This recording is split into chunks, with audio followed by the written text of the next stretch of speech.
would. Welcome, everyone, to Sports Opinions with Regular Guys. Post-NFL Divisional Championship recap and NFL Championship weekend upcoming predictions and results. And maybe some NBA in between. Frank, this is Mike. And Mike, it was an interesting weekend of football, would you say? Yes, it was. There were some quote-unquote upsets, but not so much upsets because I made mornings, and I think I was pretty accurate on my predictions, except for one, and I was sketchy about that. So, hey, let's get right into it. So I know you watched all the games, okay? There were only 4 games, and I believe it was on Saturday, it was the, was it the Jags and Chiefs and the Giants and Eagles? Yep. Let's get into the Jaguars and the Chiefs. So that game was close, much closer than I expected, and that was not as easy game as Kansas City thought it would be. No, it sure wasn't. Well, that's mainly because Patrick Mahomes got hurt. Yep. He turned his ankle, and he was getting upset because they were going to pull him, and he just begged and begged not to get pulled. But Chad Henne ended up getting in there for a couple of snaps. But overall, Mahomes stayed in the game. He didn't have a bad game. He was efficient. He threw for 2 touchdowns, no interceptions, no sacks. Good QB rating of 112.15, but he threw 30 times, but only for 195 yards. It's the rushing game that kind of got them going because they had 144 yards rushing, led by Isaiah, how do you say his name? Pacheco. Out of nowhere, he got 95 yards. I mean, he's actually been performing pretty well all season. So he's the answer to what's his name, Holmes, with Kansas City from last year, the last couple of years. So I mean, Pacheco came out right now. Basically, we're talking about 830 yards rushing, 5 touchdowns. He's been their guy, but Kansas City is normally known for their passing. Patrick Mahomes featured. Yeah, but at least they have a running game, unlike Tampa Bay did. So they know that they got to have to run the game. They have to have a good running game or a decent running game, right? To win it all. They put up 144 yards, so that's not bad at all as a team. Not looking individually as a team. Right. They rushed for 144 yards. They didn't score, but that's good that they have that running game because when you get the lead, especially with Jacksonville, that damn near almost caught up. I think if they didn't turn the ball over down the stretch there, they could have tied the game up. Yep. And so Kansas City, that was a wake-up call for them. But I don't think it's going to matter, and we'll get into that in the next round because I'm sure if you've been watching the shows, you know exactly where I'm going at with this. But a good win by KC. They should have won this game. On the other side, Trevor Lawrence, 217 yards. He was efficient. He completed 24 of his 39 passes. Touchdown, interception, sacked twice. But same rush for 144 yards, same as Kansas City, but it seems like they put up more yards. It just seems like that Jacksonville just couldn't pull it out at the end. Well, I mean, this is inexperienced team. That's exactly what was expected from Jacksonville. I mean, they overachieved this year, coming from where they were at last year, especially with Trevor Lawrence. I mean, they were like the Cinderella team. I mean, that's the team that doesn't belong in the playoffs that's there right now. Their problem was, unfortunately, a lot of teams run into this problem. It's called Travis Kelce problem because, God, that man couldn't miss. And he scored multiple times in that game. He was killing. Yeah. He saved Patrick Mahomes' ass. Yeah. So Mahomes got hurt, and that's definitely going to be a factor next week. I mean, he was hobbling, throwing passes, throwing touchdown passes off of one leg. He'll play. He's going to need to show up. I don't know if he's going to take some painkillers, he's going to some muscle relaxers. I don't know what's going to need to happen. He'll be ready. But he's going to need to be more active and more mobile than he was last week because he's going to have some work ahead of him because, man. We'll get into it. Man. But Patrick Mahomes did enough. Boy. He did enough to win this game. Mm-hmm. Trevor Lawrence, I think, did enough to win the game until they turned the ball over at the end. Ah. And they play as good as they can. You know, Kansas City is the best team in the AFC, second best team, I think, in the league with Philadelphia. So we're talking an experienced team. So Patrick Mahomes, congratulations to him. Is this 5 in a row going to the AFC Championship game? Man, he's on Tom Brady status, isn't he? How many years in a row is Tom Brady? Well, when you start talking about Super Bowls, we can start talking about Tom Brady status. When we look at it's as far as the AFC Championship record. Yes. Now, of course, Tom Brady has a much better record. Mahomes' record is not very good, as he's thanks to Joe, and he's 2-3 in those. Thanks to Joe Cool, then that's why. Well, that's going to be a problem. We'll go into that game in a minute. Any thoughts? Any other thoughts about this game? I mean, I thought it was a decent game, actually. It was honestly, close. I just want to see a close game. Remember, I had Kansas City blowing out Jacksonville based on the talent and expectations from both teams and quality of the teams. I mean, really, rushers on best rusher on the Jaguars was Travis Etienne. How many times have you said that name all year? Say it again. Travis Etienne Jr. That is his name. You mean Travis Kelce? No. We're talking about the Jacksonville Jaguars. We're talking about their best rusher. These are names that you don't even hear of. No, I don't. Well, I don't watch many Jacksonville games, but if you're a football watcher, you do fantasy, you'll recognize some names, and usually Jacksonville doesn't carry that. Like Christian Kirk is their best because they've been guy. an irrelevant franchise for a while. So, well, I mean, would you say Kansas City was in trouble in this game? When Patrick Mahomes got hurt, they did. I mean, I know that Chad Henne came out right after he got hurt and threw a touchdown, and that was impressive. Yeah. But was he going to be able to sustain that all game long against them? I don't know. But Mahomes gave him the best chance to win. They did, and I'm going to wish them luck next week. I hear that. Well, moving on, we have the Giants and the Eagles. I don't know much more you want to say about this blowout, but this was a blowout from the start. I do want to talk about that, and actually. It was a blowout. I mean, what more do you want me to say? Daniel Jones didn't do much of nothing. Yeah. And they were outplayed, outclassed, outcoached in every facet of the game. And they gave up 38 points, only scored 7. This game was done for. This game was done in the first quarter. It was done. Philadelphia came right on out and scored 2 touchdowns in the first quarter, 2 touchdowns in the second quarter. They knew it was over by then. New York didn't score until the third quarter. It only was a touchdown. It was shut out the rest of the way. Jones only had 135 yards, threw for 27 passes, only completed 15 of them. No touchdown passes, an interception, bad game at the wrong time, but expected.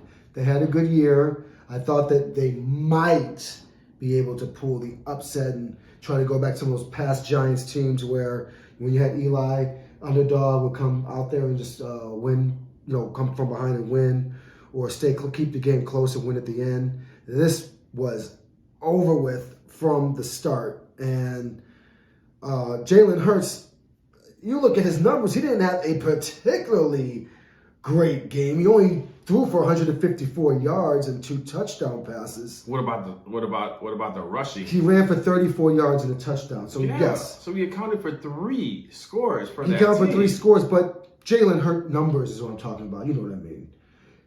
Put up 200, 300 plus yards, 3 touchdown passes. Run, and maybe score a touchdown there, but he won. But he didn't really need to do much because New York didn't really do anything anyway. I don't know what else you want from this team or what else you need to see. The running game is what really got him, though. The Eagles are a well-oiled they machine. Look We're at talking this. about Rushing. offense, defense. They ran for 268 yards and 3 touchdowns. Yes. That's what got him. Yes. 268 Kenneth Gainwell, 112 rushing yards. Miles Sanders, 90 yards. I mean, and then you had Jalen Hurts for 34 yards. And then Boston Scott. He got the touchdown. Jalen got a touchdown. And Gainwell got a touchdown. So, I mean, yeah, you're right. They were efficient around. But we're talking about Jalen Hurts' passing numbers. Usually he didn't have a very good. The man scored 3 touchdowns for the team. There are players that haven't even scored 3 touchdowns the entire season. I'm not taking anything away from him. No, I'm not taking anything away from him. That was a great performance. But I kind of expected this. I'm not surprised. Stopping. Yes. This says a lot about New York also. Yeah. They need some work. They looked good, all throughout the year. Daniel Jones, I don't know what happened, man. He turned into Eli that game. 135 yards, no touchdown pass, intercepted, 5 sacks. I know Philadelphia brought it, but for such a high-rated quarterback like Daniel Jones, at least perform a little bit better than that. The Giants have been waiting for a minute to make it to the playoffs this deep. Saquon showed up. He put up, his 61 yards. He didn't get a touchdown. 61 yards. Hey, look at everyone else on that team. The team rushed for 118. The team just was bad. When you only score 7 points, you're not going to get a lot of numbers. That's true. There. Very true. So, that's true. The Eagles' defense completely shut them down. Let's just say what it is. They did. The better shut them down. The better team definitely showed up and won.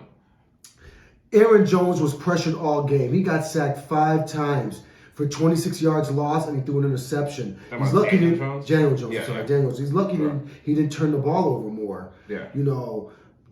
Philadelphia beat them in every part of the game. They did. And this wasn't even close. Again, this was over in the first quarter. It was. So congratulations to Philadelphia. They're moving on to the NFC Championship game, and they will be the hosting team. As expected. And any more thoughts on this game? Nope. Well, we're going to talk about who they'll be playing. We're going to move on that. We'll move forward. So we can move to Sunday's games. Let me stop right there. So Saturday's games, those games, the teams that we expected to win, they were supposed to win, won. Yeah. The Eagles did it. Definitely. No surprises. There was no home teams. There was no shadow of a doubt. So that was good. Home teams held serve. Now Sunday. That's a different story. Sunday was a day of disappointments in my predictions because I know where you're gonna go, but let me get there. Because for one, the Buffalo Bills have been a nightmare all season for every team, right? But there's definitely something happening with the Bengals because, man, we're talking about how many straight victories has the Bengals had over the Bills now? Joe Burrow just cannot lose. Joe Burrow cannot lose to Josh Allen. It's facts now. It's just facts. As good as the Bills were, with all the tools that the Bills have, it was a disappointing showing. Speaking of disappointing showing, I know you're gonna get to it in a minute, and I'll let you talk on it. Go ahead. But I'm sure everybody saw Stephon Diggs getting at it with Josh Allen on the sideline. Now, Stephon Diggs was targeted 10 times that game, but only received for 4 for 35 yards, and that's what he was mad about. He wanted to be the featured receiver, but he was getting shut down because I was watching the game. Not to mention all the snow, because that was also a big factor in the game. Not so much for Cincinnati, but for the Bills, it looks like they couldn't hold on to nothing. That's their element. Things just weren't working out for the Bills. But I was really disappointed with Stephon Diggs. I was disappointed at him yelling at Josh Allen because, for one, without Josh Allen, you're not there. Without that caliber of a quarterback that can stay healthy and perform every single week, you guys wouldn't even be there. So you got to take some responsibility yourself too, because the ball was delivered to you. You didn't hold on to it, or you can get, you just weren't receiving. So don't get mad at Josh Allen. The man put in his work. They came in strong this year. They wanted that Super Bowl, but looks like the Cincinnati Bengals, they are the monsters of the AFC, man. They are the monsters now. There's no doubt I don't have the Buffalo Bills being the number 1 AFC team anymore. I now have the Cincinnati Bengals and Joe Burrow being the best quarterback in the AFC and the best team in the AFC, hands down. Well, I'm not going to disagree with you there. So, like I said last week, I predicted the Buffalo. I had Buffalo winning all the way to the Super Bowl unless they played Cincinnati. Now, I've been telling you this for how long? Buffalo can beat everyone, but they can't beat Cincinnati.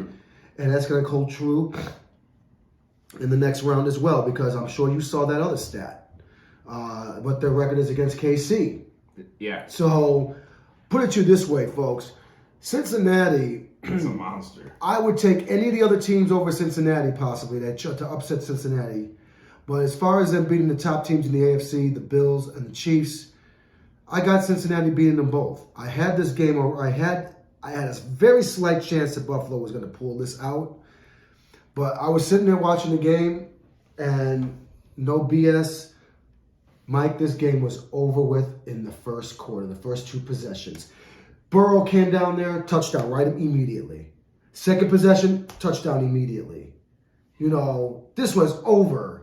Then in the second quarter, they only scored a field goal, but they had Buffalo well under control. It was 17-7 at halftime. It was a 10-point game. I didn't have it over at that point because Buffalo is so explosive. They could have came back. But you saw that game where it was going. Buffalo couldn't get anything done. It was the same way that they play when they play against Cincinnati.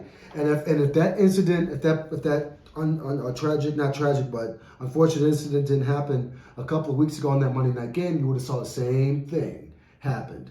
The only difference was that game didn't finish, for obvious reasons. And all they did was they picked up where they left off.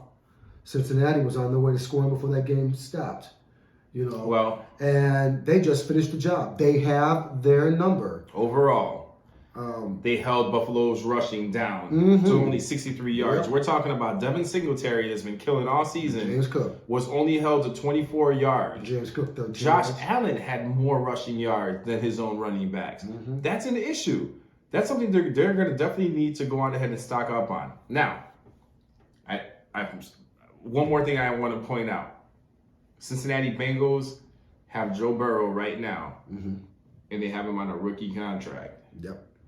This is why the Bengals are able to do what they're doing right now. I feel that when Joe Burrow gets that big contract, which he will get after his rookie contract is up, they're not going to be able to afford having a Joe Mixon on the team. They're not going to be able to afford having a Jamar Chase and a T. Higgins and a Tyler Boyd.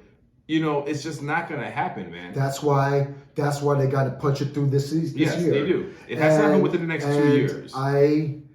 When we get into our predictions, but this game was not a surprise to me. I was nervous from the start. I was nervous from the start that Buffalo was going to just be outplayed in the first quarter immediately. Immediately. Cincinnati, Joe Burrow, when they've been playing them, and I've watched all the games they played against, and Joe Burrow just hammers them. He goes right away and just puts them away quickly.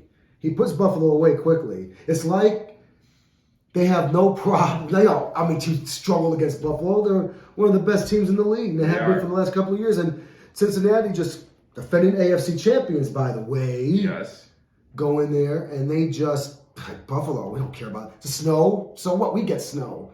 In Buffalo, so what? We get the same weather as you get. So they were not afraid at all, and they put their foot on their throat immediately. Joe Burrow, go back to his numbers. So this man threw for 242 yards, 36 passing attempts made, 23 of them. He was sacked once for only 2-yard loss. He threw 2 touchdowns, no interceptions, a 101.9 passing rate. He was efficient on the passing. He was. And then the running game, 172 combined rushing yards with 1 touchdown. Joe Mixon, 105 yards, 20 carries. That's all they needed. Yep. And then you had Jamar Chase, who had 61 yards and a touchdown. Hayden Hurst, another touchdown, 59 yards. Is that right? Yep. So, you don't think that they have any kind of explosive teams and big names on there, right? They do. Chase. Yes, you think, but when Higgins, but compared to Buffalo and KC and all those other teams, Cincinnati's like, they had to sit there and pause for a second. Hold on, and this goes for KC too. Cincinnati is the team to beat in that conference. Let's not forget they're the AFC champions. Yeah, and they're the defending AFC champions, and they've dominated all the teams in the AFC. And KC knows this, and Buffalo knows this. So, Cincinnati is not going to. They just look really, really strong right now, and they are hot. They're coming on a 10-game winning streak or something like that. So they are very hot, and they are. And again, the teams that get into the Super Bowl are the teams that are hot at the end of the year. So I think we know where we're going with this when it comes to Super Bowl predictions. So anything else you want to say about this game? I thought it was. People are gonna say it's an upset. I saw no upset at all. I hate to say it because even though I didn't call this, but I had an idea this might happen because they handled them. And so Josh Allen, now as far as Stephon Diggs and his actions, so let's not be extreme now. I'm not going to be extreme. So he's upset because he lost. And I'm not going to say he's upset, but what he needs to realize is, dude, you're on national TV trying to embarrass your quarterback, throwing your hands up, being disgruntled, blaming him. What about you? How many passes did you drop? What did you do? You didn't do nothing. Okay? You didn't do shit. You didn't do nothing. What did he put up again? What were his numbers again? Receiving? Nothing. 35 yards. 35 yards. 4 catches, man. 4 catches. He was the most targeted player on the team. You're blaming Josh Allen when he threw the ball to you 10 times and you were only able to catch it 4 times for 35 yards. Yep. So Josh Allen should be yelling at you. What would you like if Josh Allen was yelling at him for your performance? That's been his guy. So. And he has guys sitting there embarrassing him on national TV. And that doesn't show class on Stephon Diggs' part either. He left. He went to the locker room. I know what he got did. Dressed, and left the area. And left. Classless. That's called being a fierce competitor. That's called take the L, shake the opponent's hand, walk off the field gracefully. 2 years in a row, guys. Because you know what? 2 years in a Because you know what's going to happen? It's the same thing that happened last year. What happened last week? What happened last week? Who did they beat last week? They beat... Who did they beat last week? Why don't you go ahead and tell me, since you just asked me? Well, I'm just saying. Okay, I'm just trying I thought you were making a point. No, you knew I am going to make a point week. about it. So they beat the Ravens last week. They beat the Ravens. Now, well, what if... I'm sorry, that was the Bengals. Last week they beat the Dolphins. Okay, so what if the player and the quarterback, I'm not going to go in and shake their hands. I'm just going to yell at my teammates and walk in the locker room. I'm not going to shake anybody's hands, and I'm just going to leave before the press come in and before the coaches come in. I'm leaving out. I bet Stephon Diggs was out there. I bet he had no problem shaking people's hands last week when he won. Now his ass loses, and now he doesn't want to show the sportsmanship. But He's they upset came with with their us. mission this year because the same thing happened last year to the same team. But you didn't make the proper adjustments to beat Cincinnati like you should have last year. Your worries should not have been Kansas City. Your worries should have been Cincinnati. They're the defending AFC champions. And they kicked your ass for the last 4 or 5 times in a row. And you have not beaten them. You knew you were going to play them in the playoffs at some point. And if they didn't think about it, then they don't need to be on the field. They should have thought about this. And they should have built their team to beat Cincinnati. Mm-hmm. Okay? Because right now, what KC and Buffalo understands, they think they're the top dogs. You're not the top dogs. KC, you haven't won that Super Bowl in years now. You have not been back to the Super Bowl since you got embarrassed by Tom Brady, because Cincinnati's had your number 2. And Buffalo, you ain't going nowhere because Cincinnati's had your number 2. So, sorry, but Cincinnati seems to throw that wrench in to that KC-Buffalo matchup every year that we're expecting to see, which is not going to happen as long as the Bengals are winning. So, Josh Burrow said, no. He's probably trying to say, well, you're paying Patrick Mahomes all that money, you're paying Josh Allen all that money. Well, you're about to break the bank with me because I'm going to be the highest paid quarterback in the league. And I'm going to produce probably, maybe even possibly a couple of rings. Look at his results already for such a young quarterback. He's basically navigating Patrick Mahomes territory right now. Being so new, making it to the AFC Championships. Third year. Possibility getting a ring this year. You never know, man. Anthony called it about him. Oh, yeah. Anthony did call it out immediately. That was his boy. But Josh Allen, what more are you going to do with him? You got him. He's great. He's a great quarterback. The bottom line is you got to straighten up your defense.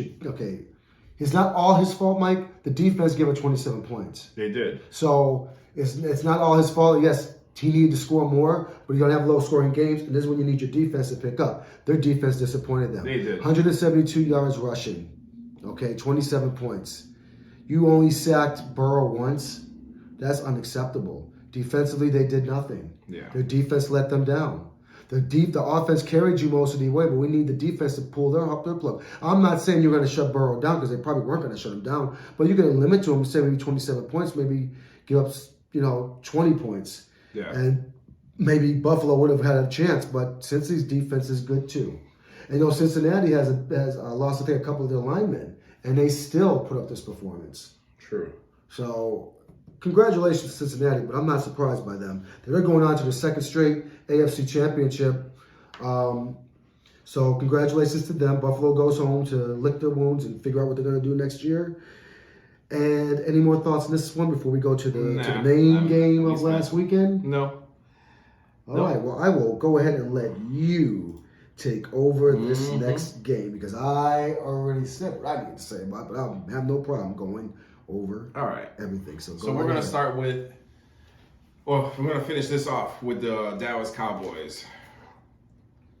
Now, as I'm talking about this right now, on my screen, I'm seeing Stephen A. Smith with his little cowboy hat on, talking big shit to Michael Irvin that surprisingly showed up on the show to take all the shit talk that the owner sure skipped out on TV today. He did. So disappointing weekend on Sunday for me because as good as the San Francisco 49ers have been all year with all their quarterbacks, and I mean all their quarterbacks, as they've had a lot of personnel change with injuries, I thought this was where the buck was going to stop because no disrespect to Brock Purdy, the man was the final pick in the NFL. That's called Mr. Irrelevant. Which brought him the nickname Mr. Irrelevant. Obviously, he's not so irrelevant because this man has come out and he's been on fire. 7 straight wins, including playoff wins, 2 of them under his belt already. Big performances under the brightest lights. Unfortunately, we can't say the same for Dak Prescott and the Dallas Cowboys. I had the Cowboys winning. I had the Cowboys making it to the Super Bowl this year based on their performance. Look how far they made it. You're laughing as if it wasn't only a 7-point separation that they lost by. It's not like they got blown out. It's not like it was a touchdown fest. It was a field goal fest. And the Dallas Cowboys don't have a reliable kicker at the moment with Meyer, especially with the very first extra point that this man had. And he kicked it all the way to the left, which luckily got blocked because that was actually going to go hit a fan that was sitting on the left side because that's exactly where that ball was going. Dak Prescott, man, 206 passing yards, 1 touchdown, but 2 interceptions when it mattered, which cost them the game. That's why they lost. It wasn't because of anything that Brock Purdy did. He threw for 214 yards, 0 touchdowns, 0 interceptions. He managed the game great. Dak Prescott shit the bed. He did. Those 2 interceptions were costly interceptions, bad passes, and you got Dalton Schultz that was supposed to keep his feet in bounds. Instead, lost his concentration, 1 foot in, the other foot casually he steps out as if he had both feet in. Cost them the game. It cost them the game. It cost them their season. Zeke, look, today he announced that he's willing to take a steep pay cut to stay on the Dallas Cowboys because he doesn't want to go anywhere. This man is getting paid like $30 million a year. He's willing to do that because he's going to be cut. That's why because Tony Pollard has come out. Now, this is where the big change happened. Pollard rushed for over 1,000 yards this year. But Pollard got hurt. I think he broke a leg, if I'm not mistaken. Leg is broken. Broken. He might be back next season. So Zeke stayed. He's a free agent. Zeke stayed in the rest of the game. What did Zeke do? Nothing. 26 yards total out of 10 carries. I think at this time, Ezekiel Elliott is a shell of himself. He has been a shell for the past 3 years. He was productive for his first 4 years with the Dallas Cowboys. Since then, he has not been productive. He has been hurt routinely. And now in a divisional game, playoff game, you put up 26 yards as feed me more feed me more Ezekiel Elliott. I don't know, man. We can't just blame Prescott for it because there was no production from rushing at all. Receiver CeeDee Lamb showed up, did his business. Other than that, no one else did shit. And they lost. I'm disappointed. I'm gonna call you out. I'm gonna call it out right now. I don't care if next year, if the Cowboys go 10-0 in the beginning, I'm still not gonna be a believer because this hurt my feelings on Sunday. I was really touched by this game. Congratulations to San Francisco. George Kittle, that incredible catch you had that bounced off your helmet and you still caught that shit. That shit was great. Big time play, big time player. Christian McCaffrey, of course, you didn't do that much, 35 rushing yards, but he did get that touchdown. But at the end of the day, San Francisco's congratulations. Good luck in the finals. Well, hey, I mean, I know what you said if they go 10-0, but I've been saying that for years. I don't care if they go 10-0. I'm not a believer anymore.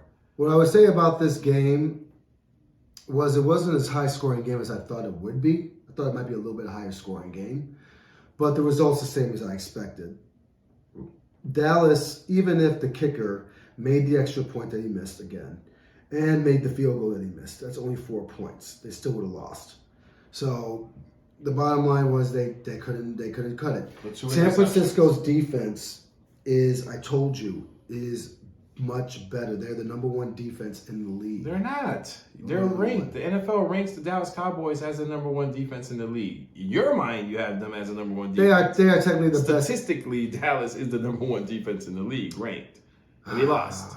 San Francisco has a better defense to me and a better offense. They have enough offense. They don't have the Cowboys have a better offense, but I think that San Francisco has a better defense. And and they have an efficient offense where they don't need to score a lot of points even though they possibly can. Look, Brock Purdy didn't. He had a pretty efficient game as far as he threw 29 times. He made 19 of the 29 passes. He only threw for 214 yards. He didn't throw for no touchdowns.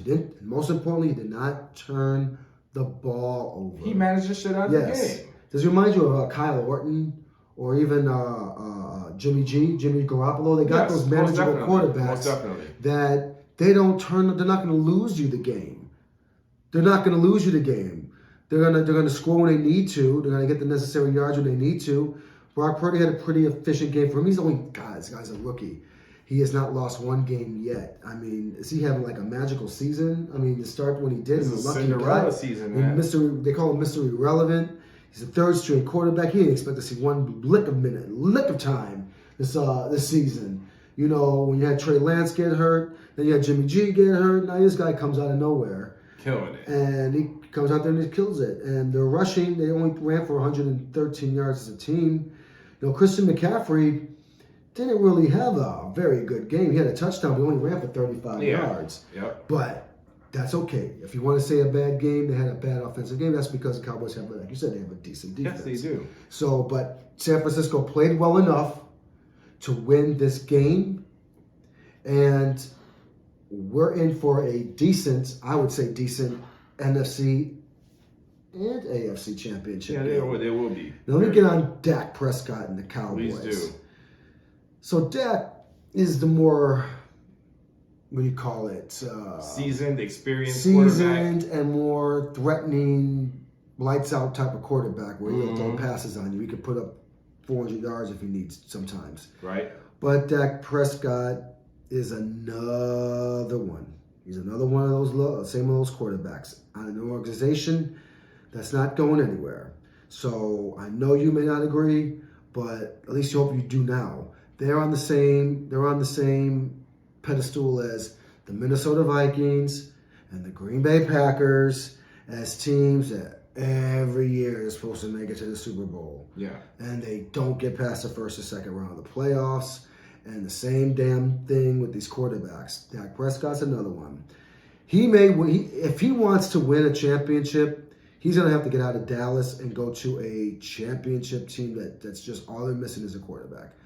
Dallas, I don't care who they put on that team. They can go and get Aaron Rodgers and put him on that team, reunited with McCarthy, and they still won't make it out the NFC round. They still won't make it to the Super Bowl. That franchise and that owner will never make it. They will not make it back to the Super Bowl as long as Jerry Jones owns that team. He always puts out mediocre talent, overrated talent, and overrates his team every single year. Where do we see this mediocre talent year? They choke in the playoffs when it counts. You got CeeDee Lamb, you got Dalton Schultz, and what do they do in the playoffs, Mike? You got Ezekiel Elliott, you got Tony Pollard. The defense got Michael Gallup. The defense only gave up 19 points.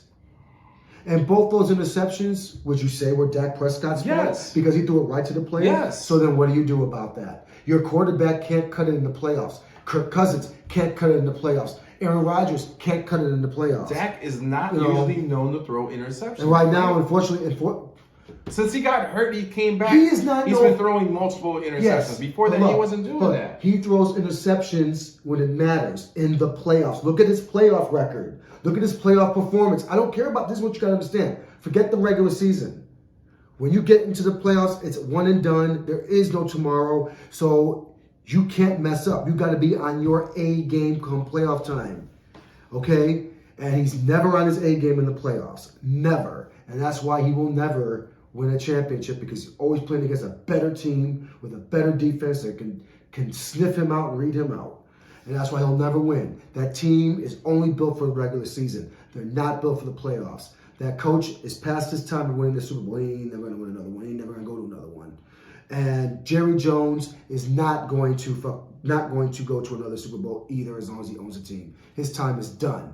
And Zeke is only want to renegotiate his contract because he knows Jerry Jones is going to cut him next season before the season starts. Would you pay him? He has been declined for the last several years, and I called this out. And he might not get a starting position. He's not going to get a starting position. He might not have any position on that team. I honestly don't see the Cowboys keeping him. He is definitely gone. I think they're going to trade Tony him Pollard's probably not going to play next year either. He has a broken leg. So now they got no running game. Why would they? What? Why would they get rid of Pollard? He's a free agent. I think he's staying there. I think he's a free agent. They're going to make him an offer, and they're going to let Zeke walk. They can franchise him. Would you franchise someone who just broke their leg the prior season? Absolutely. It's not a total break or shatter. The guy fractured his leg. He'll be healed. His leg is broken. In 2 months, he'll be all right. We'll see, but he's gone now, and the Cowboys are gone. So, San Francisco, you got to look at. There's certain things you can look at with certain franchises. Mm-hmm. Okay, when I look at the Cowboys and the San Francisco 49ers, they talk about this rivalry. What I look at from the times that I've seen them play, San Francisco most of the time has the upper hand. They're the better franchise. They really are. They're the better franchise. They have more Super Bowl rings. They have more playoff wins. They have better quarterbacks. They had better teams. The Cowboys, not so much. The Cowboys haven't been out the second round. They haven't been to the conference finals since 1995. Okay, that's one thing we talked about last week. Tony Romo never took them there? They only been to the second round where they got eliminated now. They never have not been to the conference. Oh, yes. You're right. They went the first round. I think this is their 7th straight elimination in the NFC divisional. This is their 7th straight elimination. Every time they make it, they get eliminated there. That's as far as they can. They have not been to the conference championship since 1995. Now remember, they played, I believe it was the Packers, if I'm not mistaken, and that's when Brett Favre was just going on his rise. You know, and they beat the Cowboys, and they had just came off of their 3rd championship with Jerry Jones as the owner, and Emmitt Smith, and Michael Irvin, and Troy Aikman, and all those guys. Yeah. They were just coming off their 3rd championship in like 4 years. So San Francisco, they have not won the championship since a year before the Cowboys last won it, but they have been to multiple Super Bowls. They've been to multiple NFC championships. They've won playoff games. So they've had a lot more success over the last 27, 8 years than Dallas has. They just haven't won the big one. They went to a couple of Super Bowls. True. They've been to many championship games, NFC championship games. So to me, I knew, and just the way that their team is built And again, it's the hottest team. Cowboys weren't coming in hot like the San Francisco 49ers Right, were. because they had lost the 49ers game. were coming in red hot. Yeah. There's only 2 teams that are coming in here red hot.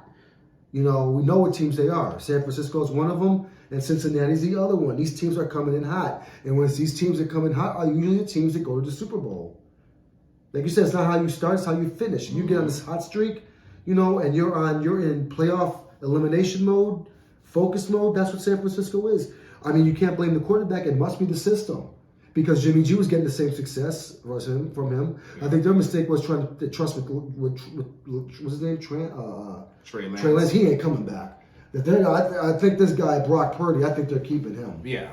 I think Jimmy G and him are gone. Well, Lance has been trying to kind of like tease other teams or he did something. He hasn't done anything to trust. He hasn't done anything to trust them.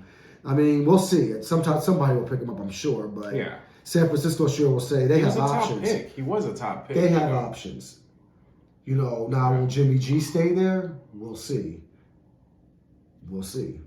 Is someone going to pick up Jimmy G? Hell yeah, they will. Okay, well, so we'll see. Of course they will. But, what you want to give some credit to is Debo, which had 45 yards receiving. He also had 11 yards rushing. And George Kittle. What do you think about George Kittle? I think George Kittle is a great... They got some weapons. McCaffrey, Kittle, and Debo. I mean, come on now. They don't necessarily George Kittle is a great talent. Yeah. He's got great hands, So you get physicality. Yeah, you could put any quarterback out there. Yeah. What would Aaron Rodgers do with this team if he had San Francisco? Kill it. If Tom Brady, old ass, even went out there, they would kill it. I mean, with a system like this, Purdy was only sacked twice, and it's not like he was that mobile. This guy's a pocket quarterback. That's the thing. He doesn't turn the ball over. So He'll take the sack. He'll throw the ball away. He'll run out of bounds, but he's not going to turn that ball over. Yep. He's due. Don't get me wrong. He's due for a bad game. We'll see what happens, but I think he is on the right track right now. He's in a good system with a good team. Man, look at that experience this guy's gotten in the past 7 games. He's got a regular season, and he's got playoff experience. More experience than most quarterbacks in the league. Absolutely. Absolutely. Go ask Geno Smith. Yeah. Exactly. That's pretty amazing. So good win for the 49ers. So, I'm really disappointed in the Dallas Cowboys. I think they're going to be making some moves for sure this year. Yeah. I'm really interested in seeing if Jerry Jones is going to pull the trigger on Dak Prescott. Honestly. If he can make a sensible trade, he probably will. I think he will because he's making the bad decisions at the wrong time. Today, the Dallas Cowboys released a statement on their webpage. I saw that. On their page. They tweeted Dak Prescott. Blaming. Well, they should. You saw directly pointing the finger at Dak Prescott. Did you not see the 2 interceptions? I have never seen a team. And guess what? A team just go out and just point the finger and say it was because of him. And guess what? Jerry Jones approves and disapproves everything that comes out of there. Yeah. So he didn't stop them from pushing that out at all. I think that's kind of bogus. On my end, I think that's kind of bogus. I mean, it's his fault though. You don't need to blast your player that's out there. Did you see those interceptions? You don't. Did you see it? I did. Whose fault was that? It was Dak Prescott's fault. He does this every year. What do you think that's going to do to Dak Prescott's? Maybe make him a better player. Don't do it. You think you're the owner coming out and allowing them to just shit on your name? The owner didn't stop him, but he didn't say anything. Your fault. Well, I mean, at the end of the day, he did throw those 2 interceptions. The defense did their job. You can't blame the Cowboys defense because they held down the 49ers for the game. The Cowboys normally score over 35 points a game. That's like their average. I think it's like 33. I'm over exaggerating. It's like 33 points a game. Hey, where was that at? You guys only put up 12. That's a problem. I thought their offense was actually going to beat San Francisco's defense based on how dynamic Dak Prescott normally is, based on the fact that they have a CeeDee Lamb, based on the fact that they have a Dalton Schultz, based on the fact that they have a T.Y. Hilton. I mean, they were supposed to be the team to make it, in my opinion, especially the fact that you are playing against a third-string, last-pick rookie quarterback. How do you lose to that when you're Dak Prescott and you have all this experience and all this time in the league? That's embarrassing. So I'm going to leave that at that. And we're going to see what moves they're going to make. I'm going to go ahead and predict that Ezekiel Elliott will not be back next year with the Dallas Cowboys. We'll probably catch him in I don't know, Carolina. They need a running back, or maybe Tampa Bay. You never know. They'll get somebody to run out there. Yes. Let's move on along. Well, we got Championship Sunday coming up. Yes. So we have the Final Four that are established. Yes. We have the 49ers and the Eagles, Bengals and Chiefs. The first game is going to be the 49ers and the Eagles, which is at 2 o'clock Central Time on Fox. And 49ers go to Philadelphia because Philadelphia had the home court, had the better record. Not by much, only by a game. So the 49ers have to go on the road, which they've already proven they can win on the road. So let's start with that game, okay? Mm-hmm. Now, I did have Eagles and Buffalo in the Super Bowl. That's changed. Yes, that has changed. So since that has changed, I have to make a change on my Super Bowl prediction now. Okay. So this game should be an interesting game. It could be a medium to high scoring game, but I think, Mike, it might be more of a defensive game like last week's game, to be honest with you. Okay. So I probably don't see each team scoring no more than maybe 21, 23 points. I see nothing more than that. I think that Hurts will have a decent game. I don't think he's going to be running all over the field because San Francisco does not allow that. They let Justin Fields do it, but they clamped it up after that. As you can see, the rest of the season, they haven't let no one score like that, run all over them. I think that Brock Purdy will find holes in the Eagles' defense, and I think McCaffrey's going to have a big game. I think Kittle will have a good game. Okay, I think they're going to be fine. I think they'll score about 23 points. They'll do enough to win. I think the defense is ready to play Eagles. I don't think these teams played this season. I don't know when the last time they played each other, or if they even played each other in the playoffs. I can't really think about that right now. But now in the Eagles, Jalen Hurts is a great quarterback. He's probably going to get the MVP this season. Look at his numbers. I think he's going to get the MVP. Even after missing, I think, a couple of games, I still think he's getting the MVP. I think he played a really good game last week. I think he's been pretty efficient since he's been back. But I think this game is going to come down to mistakes, and it's going to come down to defense. It's going to come down almost to the end. I think that the Eagles will somehow turn it over. 49ers will probably score a late touchdown, take the lead. Philadelphia will get the ball back. They'll play good until they get down to the end and either miss a field goal or Jalen Hurts throws an interception or a fumble or the running back would somehow there'll be some kind of turnover, and Philadelphia and 49ers will get it and they'll win the game. So I got the 49ers beating the Eagles. I got it 23-17 Eagle. 49ers. 23-17 49ers. Okay. Are you done? I'm done. You sure? I'm sure. Okay. This, folks, is exactly where the buck is going to stop. All right? The Eagles are the best team in the NFL. Far and away, the best team in the NFL. Jalen Hurts came back from injury, and he came back to show exactly why he's Jalen Hurts and why he's so important on this team. If I'm not mistaken, I was watching some sort of a podcast, and I believe a Dallas player came out and he was saying, "Oh, you know what? Philly's it's their system. You know, Jalen Hurts isn't that impressive. Anyone can go out there and go do what he's doing." No, I think he's impressive. It has shown otherwise because he did get hurt, and what happened within that time frame? They lost games. Yeah. You know, when he wasn't playing. As soon as he came back, he righted the ship exactly where it's supposed to be, and they're performing once again like a well-oiled machine. The 49ers are great, and once again, congratulations to them and Brock Purdy. But this Sunday at 2 p.m., unfortunately, the Cinderella ride stops. I don't see exactly how the 49ers are going to hold down the Eagles. Because, I mean, they are complete.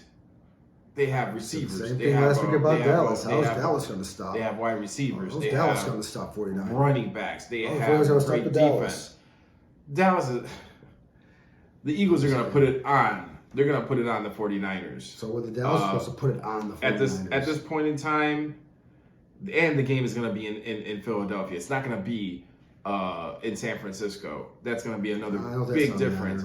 We're going to see what the kid does, Brock Purdy. I don't want to see you fail, dude, because I actually like you. That's actually pretty inspirational that you came out being Mr. Irrelevant to being in the position you are right now. It's inspiring for a lot of different people. So, people that are at the end of the bench that think they might never get a chance. Well, look at somebody that got a chance. So I'm rooting for you, but not this coming Sunday. I got the Eagles flying high and moving on to the Super Bowl. What's your score prediction? Score prediction? It's not going to be a blowout, right? No, I don't think it's not going to be a blowout. It's going to be a close game. But everything you said, Christian McCaffrey's going to have a big game because he didn't have so great of a game last Sunday. So which means he's going to come out and show out this week. I didn't even mention Debo. I didn't even say nothing about Debo. Debo's going to do his normal thing. We don't even need to mention him. We already know what he's going to do. He's going to get his 100 yards. But at the end of the day, will he score? Will they score? You can get your yardage, but you need to score. And the Eagles are that team. They showed exactly that against the Giants. You can't really. It's hard to call this game, I guess, because these teams don't have a playoff history against each other. Okay. And they didn't play each other in the regular season, so this is more of an unpredictable type of game. Okay. In a way, which is good. Unlike what the next game I think is going to be. But this could be an unpredictable game. I just think the 49ers. Look, I had Philadelphia all year to play Buffalo. When that ended, and I saw San Francisco's coming in hot. Mm-hmm. I got to go with the hot team. And usually, San Francisco usually does. I'm pretty right about them most of the time when I pick them. Okay. So Philadelphia, I had them the whole year, but I think when they're playing San Francisco, it doesn't matter where that game is being played. Well, it doesn't matter. Defensively, points allowed per game for San Francisco is 17.5. For the Eagles, it's a stingy 7.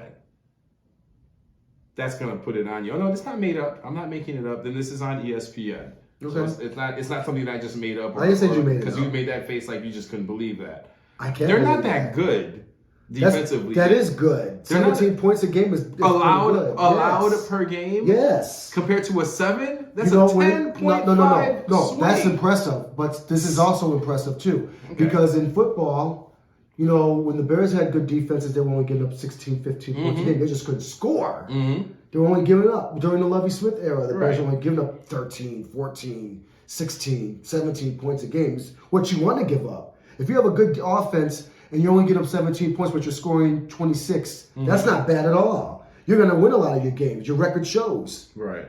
So, and guess what? All this means, you know what? They're only a game apart from each other.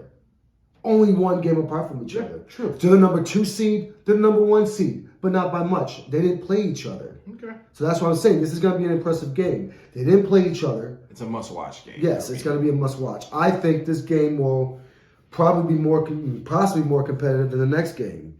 I hate to say it. So speaking of which, what is your score prediction for the 49ers Eagles? I have once again, I have the Eagles putting up 27, and I have the 49ers putting up 14. Oh, wow.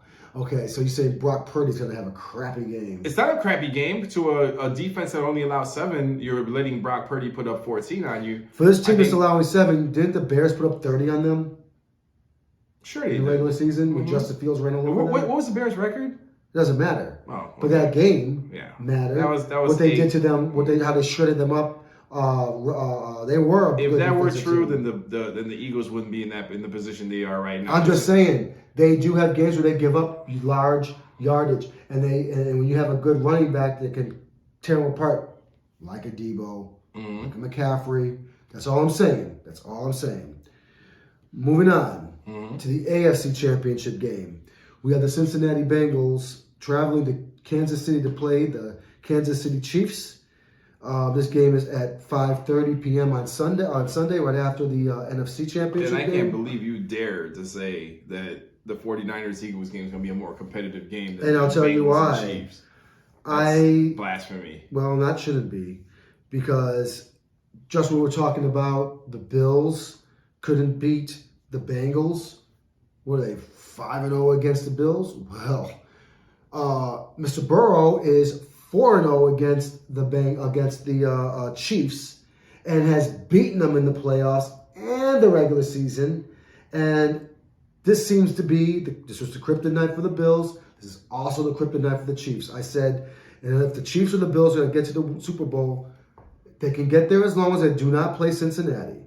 Cincinnati is the NFC champions, and they don't care where they go. They went to Buffalo last week. You mean to tell me they went to cold-ass Buffalo and destroyed Buffalo? You don't think they're going to go to Kansas City with a hurt Patrick Mahomes?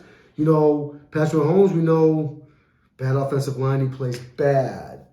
Injured, we don't know. It's iffy. He obviously has bad games against Cincinnati. They know how to play him. Mm-hmm. They know how to. When you play someone 4 times in a row over the last several years, they know you.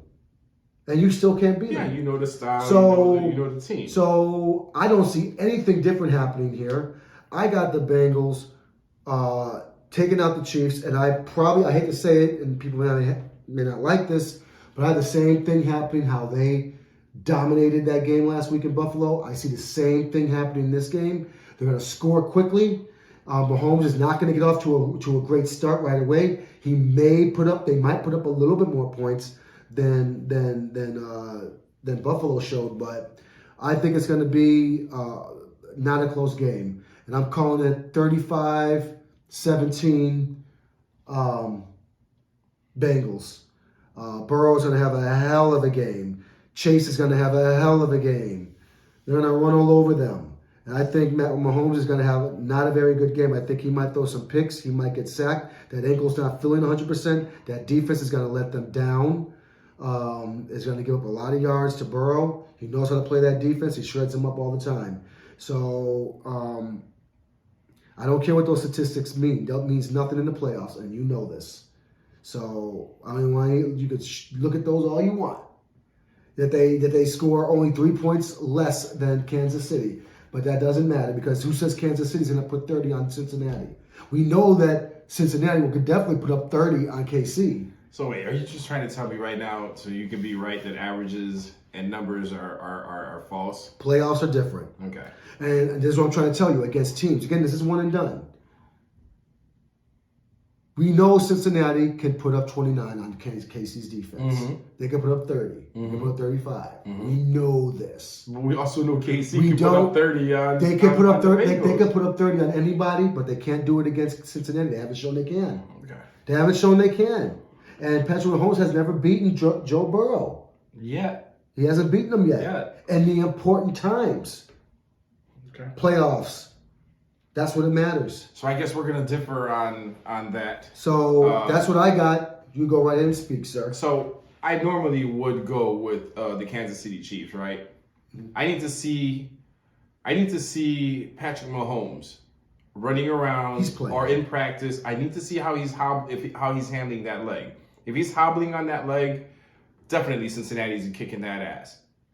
If he's able to be mobile and scramble and deliver that ball, because you have to put weight on that leg to throw the ball 30, 40 yards.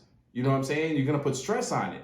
So if you can't do that, and you're just going to be depending on short passes, that's going to be a problem. Then you're going to get your ass kicked. If he is in fact healthy, I see him Friday. They show him on TV. Mm-hmm. I'll make that ultimate decision then, because I will roll with the Kansas City Chiefs on a regular basis any day.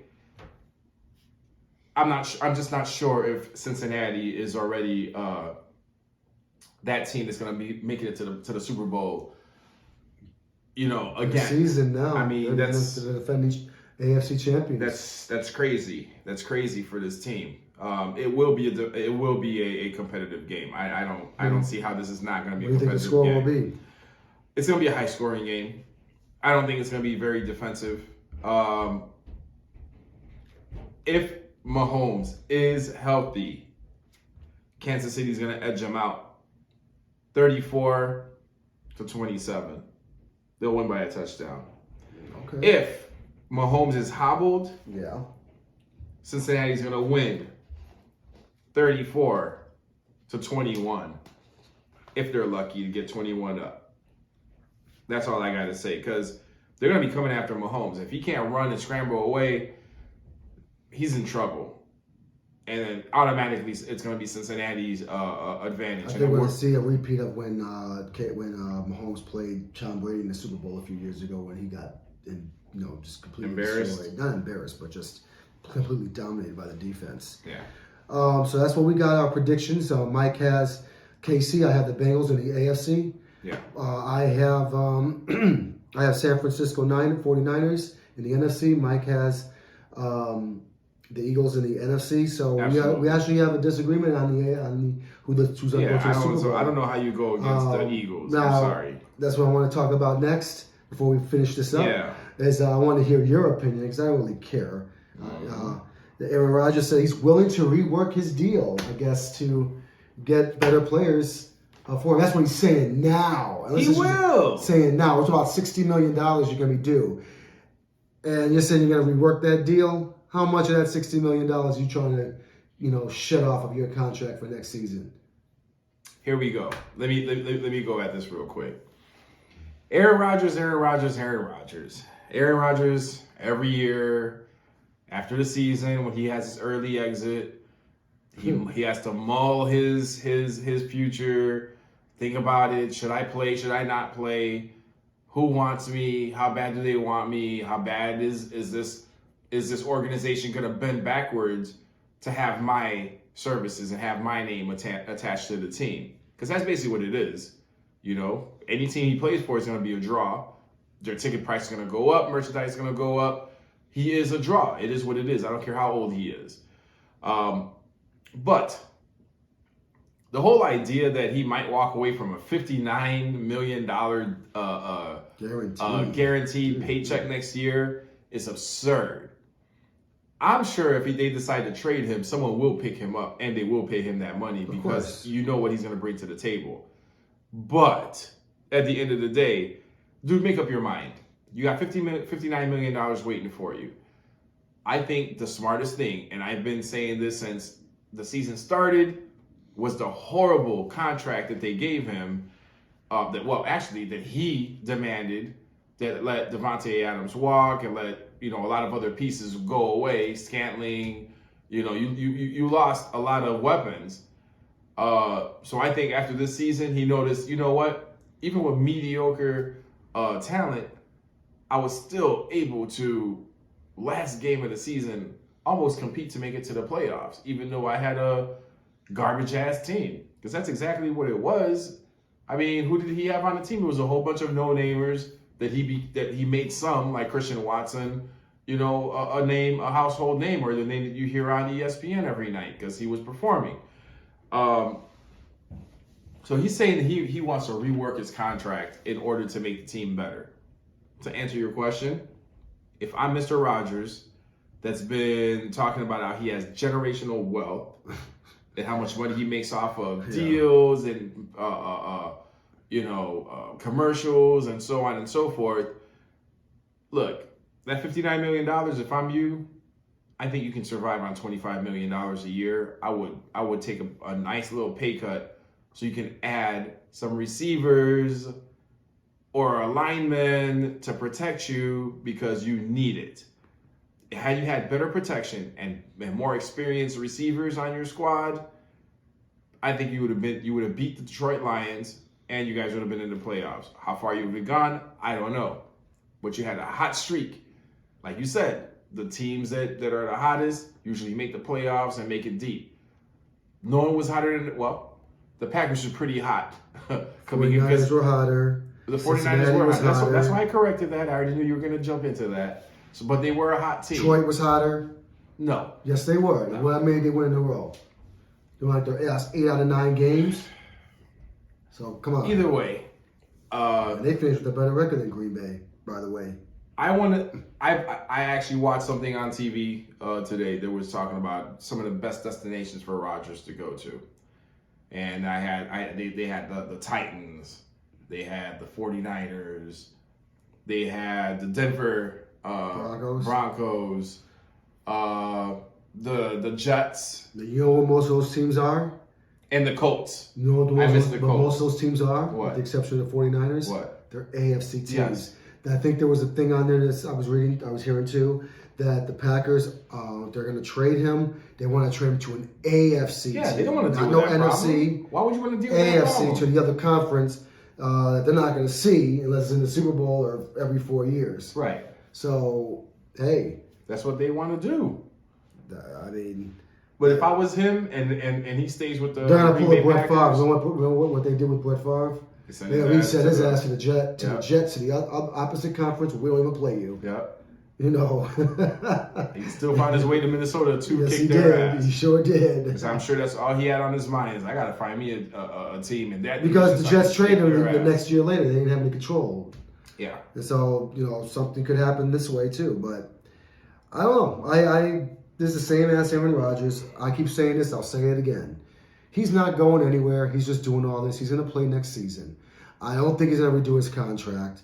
They're going to sit there and do the best they can to piece together because he's not just the only problem. He is a problem with this contract, but not the only problem. They have other major problems with their team. Their receivers, their offensive line, their defense, they have lots of holes to fill themselves. So It's not just Aaron Rodgers' contract that needs to be reworked. I feel that they're in a situation that they're going to be crappy for the next couple of years. And that's why Aaron Rodgers said he's open to rework the deal if he plays in 23. Right. If. But that's a big if saying I'm going to walk away from $60 million. I don't see that happening. Well, I think you think Green Bay's like they're kind of getting fed up with this guy? Of course they are. Like, you know what? We'll just trade you. Why have to deal with the drama like this? He is in his later years. He's 39. He's going to be 40 when he plays. He's in his later years. He shouldn't be doing all this, but he is. And you got to keep in mind, the man has money. He's also, don't forget, he's a minority owner of the Milwaukee Bucks. He's going to keep getting money. You mean, right? The Bucks. Milwaukee Bucks. Oh, okay. He's a minority owner of the Milwaukee. Okay. That's why he'd be at the games. And he's, he has, State Farm's paying him and whatever endorsements are paying him.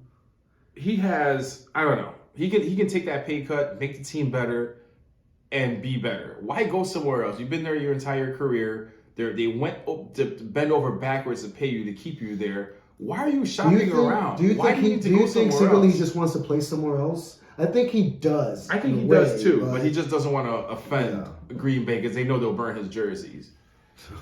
That's exactly what's going to happen. If he decides he's going to go somewhere else and it's his choice, they will burn his jerseys. How many years guarantee has he been playing for that team? They drafted him. Just stay where you're at, man. You have a lock in this division basically here. Not anymore. He doesn't. That's over with.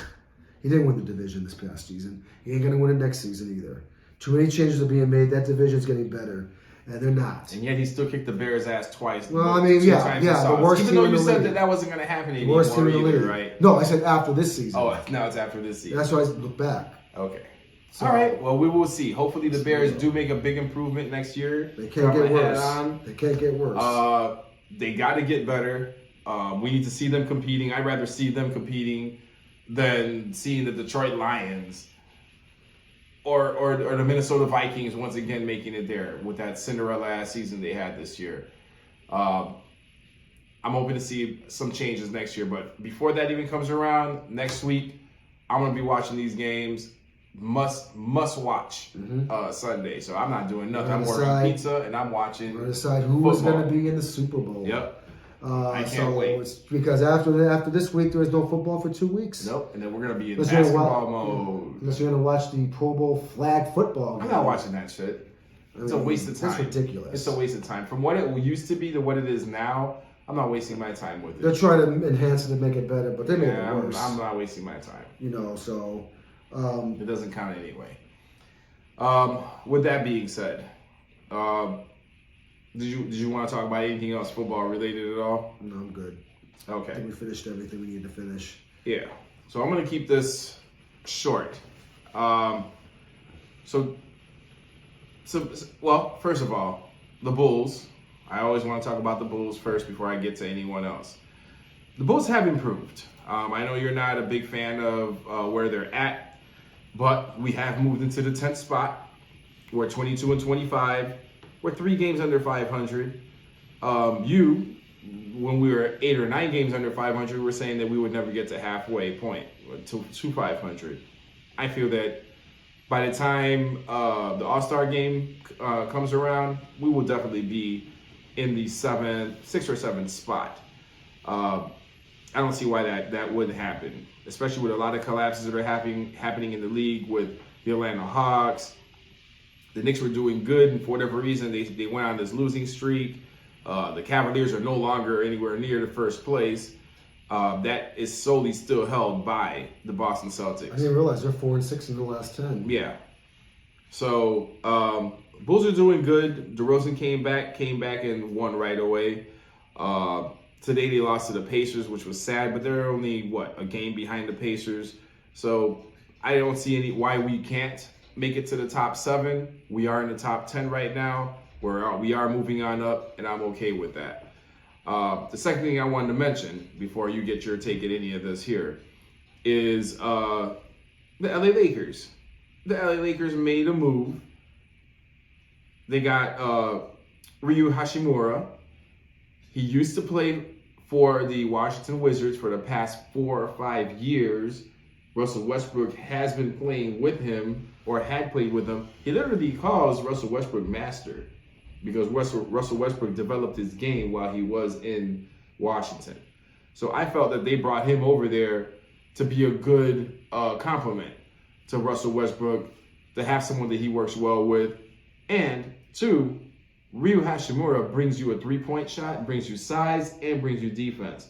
They traded him for Kendrick Nunn, which has been shooting air balls basically every game. Because I'm watching a Lakers game right now where they're getting their ass kicked by the LA Clippers again for their 10th loss in a row, which I'm really disappointed by. To the Clippers, that is. That being said, back to the Bulls. We still have a long way to go. And at the end of the season, we're going to be sitting here. The Bulls are not even going to be a play-in team. They're going to be in the playoffs. And that's all I got to say. Well, I hope you're right, because I don't see it that way. They're staying around 3 to 4 games under 500. They've been in that same situation for the last month. Yes, granted, they improved a little bit, but they're not enough. They're still 3 games under. They can't get at or above. This is the closest they get. They'll get 3 to 2 to 4 to 5, whatever. They can't string together a bunch of wins. They can only do 2 or 3 game winning streak. What about a 6-game winning streak? How about a 5-game winning streak? A 5-game winning streak would put you over 500. They haven't had a 5-game winning streak since last year sometime. So I like your optimism. I just don't see it. Now, they are going to, at this point, they're competing for a play-in spot, which is pathetic, considering the fact where they were from last year. Play-in. Play-in. At this point. And it hasn't changed. Yeah. So I don't see much happening. I don't see much happening in that front now. Are they going to make any trades? That remains to be seen. We'll see what happens. And as far as this Lakers player, what are his stats? Hachimura. Yeah, what are his stats? I mean, everyone's sweating this. Anytime a Lakers sneeze, everyone has to make a big deal of it. I mean, what are this guy's stats? What does he average? So Hachimura is 6'8", 230 pounds, shooter from Gonzaga. 13 points a game, 4 rebounds a game, 1 assist a game. And 48% field goal shooting. 13 points a game. Now, what was Kendrick Nunn bringing to that team? Now, you tell me that's not enough. Street Clothes is supposed to be coming back. You would think you'd try to get it back up for him. I mean, this guy's gonna light the world on fire for LeBron. Is he gonna? He's definitely gonna be an improvement from Kendrick Nunn. That's for sure. They had to get rid of Nunn, and this guy is definitely So the Nunn perfect would way be to with the, vote. well, Nunn was who with the Wizards now. Yep. Well, I mean, I guess they got to make some kind of moves to justify their to. players, but the team. But where as far as where they stand at, I don't know. They're not going anywhere. Let's just be honest. They're what are they? 13-16. Is that their record? No, that's not their record. Lakers' record is worse than that. They're worse They're than about that? the same. They have about the same as The Lakers have at least 20 wins now. What are you talking about? No, I just want to see your Kendrick Nunn. I want to see what the differences between the stats roster. between the two here. So we're looking at Kendrick Nunn right now for the season. We're talking about a 6'2" player, 6 points per game, 1 rebound. He's bad too. Yeah. So I mean, we're doubling. I points. guess that's the best they can do. Better field goal shooter, So- more rebounds per game, So they stopped. more assists. So they stopped throwing around the trade to trade Westbrook and a 2027 and 2029 first round pick to the Bulls for Vooch, for DeMar. None of that for stuff is Levine. going to happen. We'd be stupid to let something like that happen. I don't think that's going to happen. But with that being said, we're going to go ahead and cap off the show, as I do believe we are well past the hour time that we said we were going to be on. But hey, we had a lot to talk about. We had a lot to cover. Past games and this games coming up. So hopefully you all enjoyed our in-depth show today. Details, players, what to expect, and predictions. We love it. And we love y'all for watching it and listening to it. So once again, catch us on YouTube as you're watching right now. Listen to us on podcasts, various podcasts like Stitcher, iHeartRadio, Samsung Podcasts, my favorites, Spotify, and Google Podcasts, and Apple Podcasts. We're on all that. So thank you for listening. We appreciate you, and we'll see y'all